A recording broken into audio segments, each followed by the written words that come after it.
Ohiturari jarraituz, berreskuratzen dugu jaiotza Gipuzkoako Foru Aldundian. 1975ean jarri zen lehen jaiotza Gipuzkoako Foru Aldundian. Eta iruditzen zitzaigun jai egun hauetan faltan botatzen zen elementu bat zala.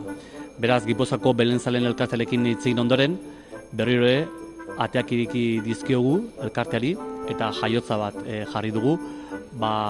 Umeak ez garentzat ere disfrutatzeko, ondo pasatzeko eta ikusteko baita Gipuzkoan ere eta elkarte hortan ere artista asko dagoela.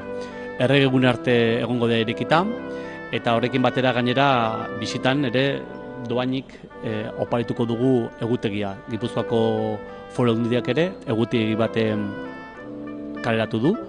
Eta uste denon gustokoa izango den egutegi bate izango dela, gure herri txiki eta mendien argazkiekin batera dijoan egutegi polit bat. Pues el Belén, aquí como lo veis, sobre todo lo han trabajado dos personas, Pedro Vicuña y Maricruz Salaverría. Lo hicieron hace bastante, este Belén incluso ha estado expuesto en Alemania, pero con el tiempo pues ha habido que reformarlo, que renovarlo, que volver a cuidar, porque muchas cosas se habían roto, había un caserío que estaba destruido. Entonces, en lugar de alterar, hacer cosas nuevas que no iban a casar con lo anterior, lo hemos intentado igualar todo. Entonces, en esta remodelación, si queréis rehabilitación, han intervenido pues varias personas de la asociación. Entonces, el Belén representa, por un lado, el caserío donde nació la autora, Maricruz Salaverría, que es el que está en el centro, que tiene un balcón corrido.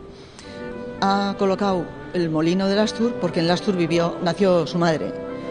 En el otro lado, en el lado de la izquierda, según veis, está lo que antes era el caserío Gartubeitia, que no tiene nada que ver con lo que existe ahora. Es un caserío del siglo XVI y el resto, el acoplar las piezas, las juntas, porque claro, aquí lo veis todo como entero, pero son bloques grandes que ha habido que ensamblar.